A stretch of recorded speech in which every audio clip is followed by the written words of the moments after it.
KGF की कहानी राजा कृष्णप्पा बोरिया रॉकी के इर्द गिर्द घूमती है, जो गरीबों में पैदा हुआ 1960 में बॉम्बे पहुंचता है और अपनी मरती हुई मां की इच्छा के अनुसार सत्ता और धन की तलाश में आ जाता है। स्वर्ण माफिया के साथ शामिल होने पर उन्हें कोलार गोल्ड फील्ड्स में दमनकारी वारिस इन्वेंटिंग गरुड़ को मारने के लिए भर्ती किया जाता है। तो हेलो दोस्तों, मैं पलक गुप्ता आपका स्वागत करती हूँ बॉलीग्राज स्टूडियोज में। और ऊपर की लाइनों से आपको पता चली गया होगा कि आज हम केजीएफ चैप्टर 2 के बारे में बात करने वाले हैं। कोलार गोल्ड फील्ड्स का ताल्लुक कोलार जिले कर्नाटक भारत के एक खनन क्षेत्र से है। एक सदी से भी अधिक समय से ये शहर सोने के खनन के लिए जाना जाता है। सोने की कीमतों में गिरावट के कारण 28 फरवरी 2001 को खदान बंद की गई और इसके बावजूद सोना अभी भी मौजूद है। भारत की पहली बिजली उत्पादन इकाइयों में से एक है 1889 में खनन कार्यों के समर्थन के लिए बनाई गई थी। खदान परिसर ने 1960 और 1992 के बीच कुछ कण भौतिकी प्रयोगों का मेजबानी की। फिल्म के अनुसार 1960 में वहां काम करने वाले किसान गलती से सुनहरे टुकड़ों की पहचान करते हैं और ये जानने के बाद सूर्यवर्धन सरकारी टीम इसकी जांच करने के लिए आ जाती है और इसे सच मानती है।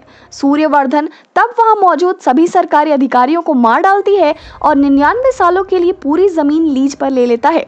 उसी दिन रॉकी जन्म लेता है और केजीएफ, जिस वर्ष की सबसे बड़ी फिल्म के रूप में जाना जाता है, ने इसे भूले हुए खनन शहर के बारे में उत्सुकता पैदा की है।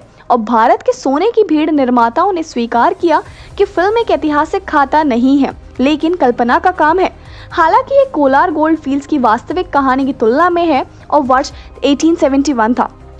ब्रिटिश सेना से retired Irish solicitor Michael Fitzgerald Lavelle ने बैंगलोर के छावनी को अपना घर बना लिया था और सेवानिवृत्त लावेल, जो न्यूजिया ने माओरी युद्ध लड़ने के बाद वापस लौट आए थे, उन्होंने अपना अधिकांश समय पढ़ने में बिताया और 1804 एशियाटिक जर्नल का एक 4 पृष्ठ लेख, जिसमें उन्हें लावेल को एक यात्रा भेजा जिसके लिए दुनिया की दूसरी सबसे गहरी सोने की खान कोलार गोल्ड फील्ड्स का जन्म हुआ।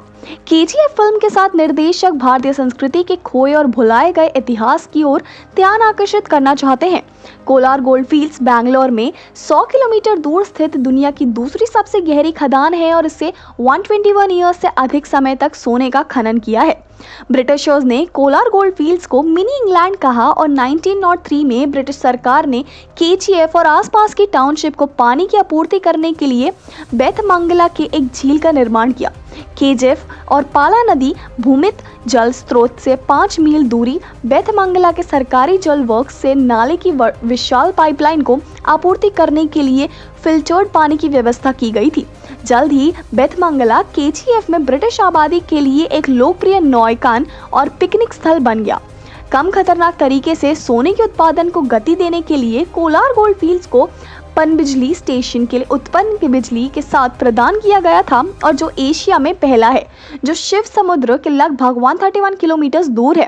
1903 में क्षमता बढ़ाई गई और जिसके बाद कोलार में संयंत्र की आवश्यकता से अधिक उत्पादन हो रहा था और इसलिए बेंगलुरु में बिजली की रोशनी प्रदान करने के लिए एक योजना की कल्पना की गई थी।